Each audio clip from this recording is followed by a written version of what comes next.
Ikaze kuri Kigali City TV wowe ugeze ngaho ubwa mbere wawe ikaze kugira ngo uzajye kurikira ibiganiro byacu bigiye bitandukanye umunsi ku munsi nkuko muri kubibona kuri screen zanyu. N'ubukwe bwa Vestine bwari bwitabiriwe n'abantu benshi cyane bagiye batandukanye bagiye baturuka impande n'impande.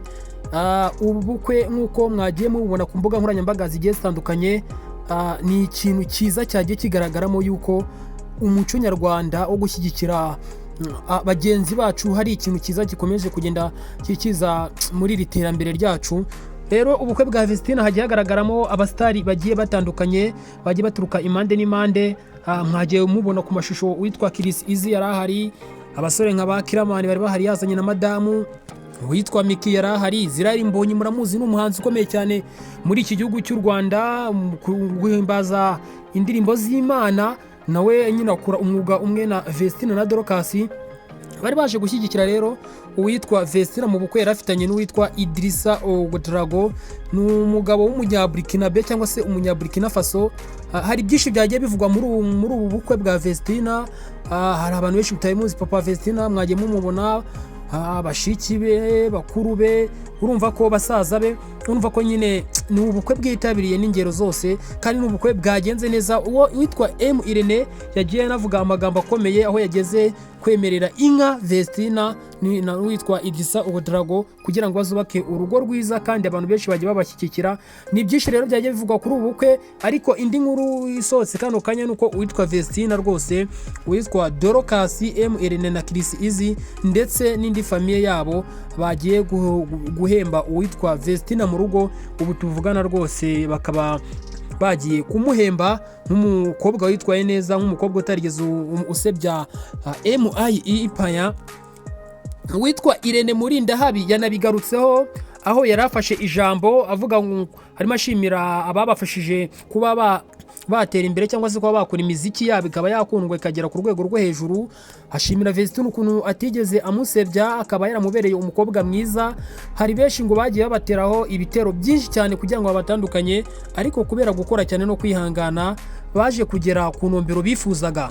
Ari nabwo bahitaga banatangaza ko bafite indirimbo nshyashya yabo yitwa Emanuela, banayiririmbye muri ubu bukwe bwa Vestine ubwo binjiraga rwose bari kugenda basirimba.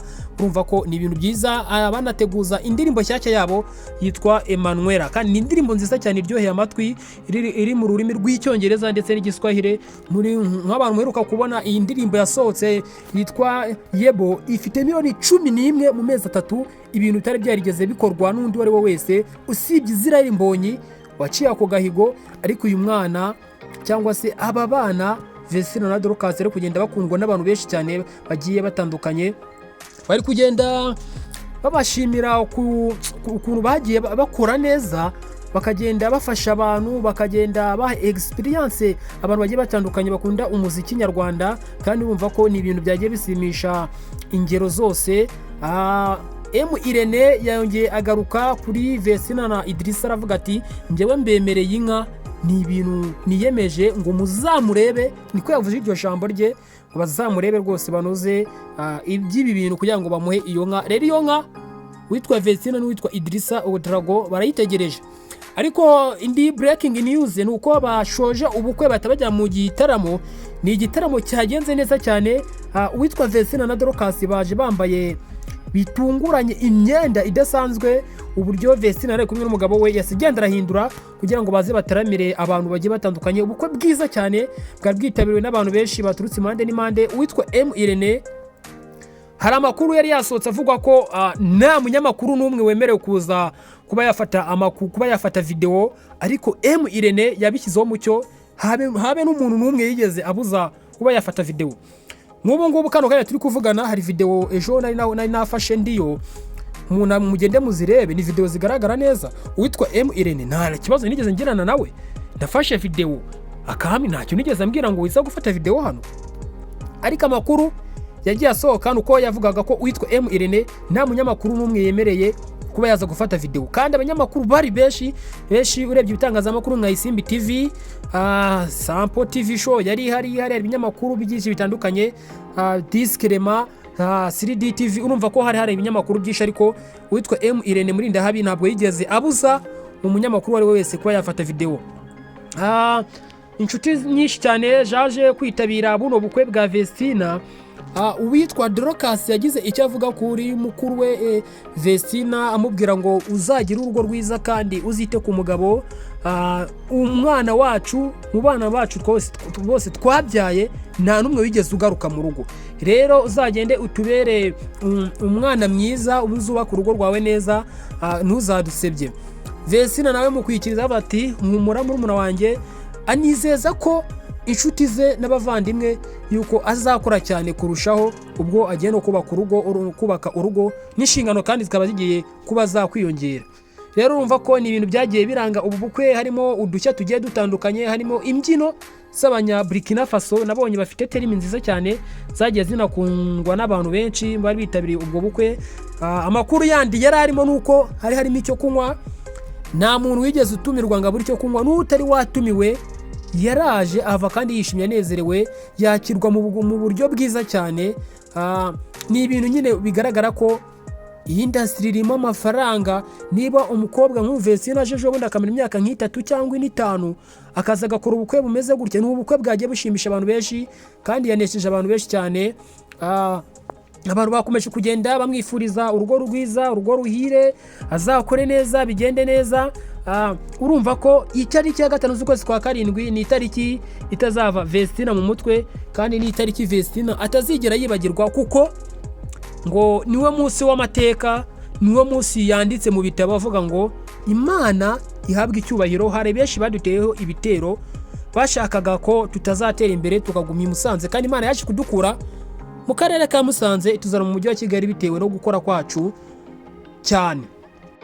Abantu benshi mutari muzi amazina y'umugabo wa Vestine yitwa Idrissa Ogodrago Jarike.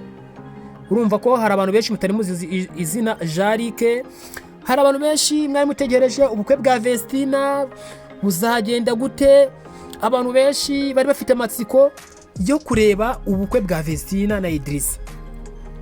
Kuri ubu ngubu amakuru ko yagenze yose nuko ubukwe bwagenze, kimwe mu bantu benshi bari bategereje ni ukureba abantu bitabira ubukwe bwa Vestine.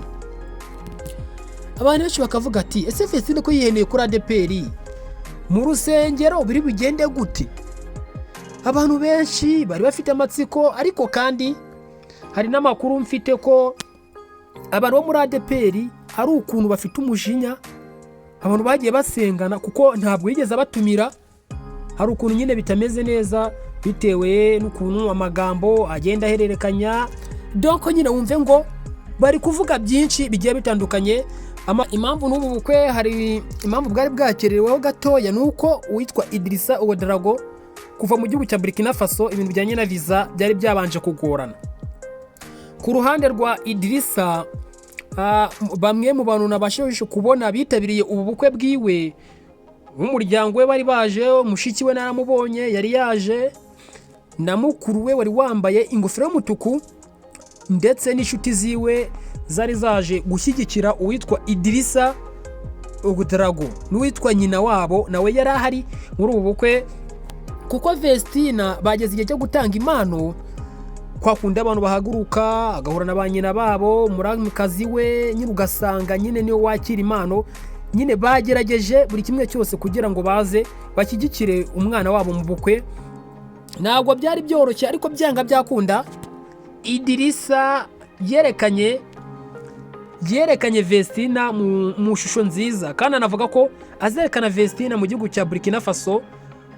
Nkavuga ko ari nko bafite ubukwe bubiri, kubera ko ubwari mu Rwanda n'ubwo muri Burkina Be.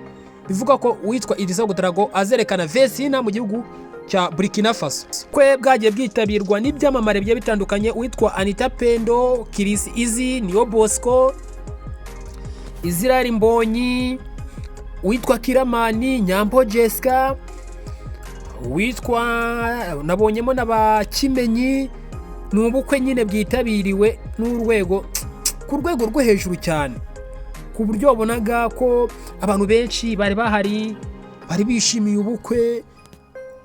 hari umu MC witwa Ryan Manzi, niwe bari bishyuye. Ni umugabo uzi icyongereza cyane n'ururimi rw'igifaransa, ni umuntu wafashije uwitwa Vestine na Idrissa kugira ngo basobanukirwe cyangwa se nabo banyarwanda nabo Burkinabe kugira ngo batandukanye ibi bintu kugira ngo bumve icyo umuntu ashaka kuvuga. Rero n'umugabo yifashishije waje kugenda abasemurire kugira ngo bumve icyo umuntu avuga, bigasaba yuko uwitwa Ryan Manzi agasobanura bimwe. Rero mu bintu nabonye uko byagiye bigenda, kubera ko kuri ubu ngubu ndimo ndakugezaho iyi nkuru, ese busiyo hande rwa Vestine ndetse na Idrissa wabonaga ko hari ukuntu muri Burkina Faso bafite umuco wabo ndetse no mu Rwanda bakaba bafite umuco wabo.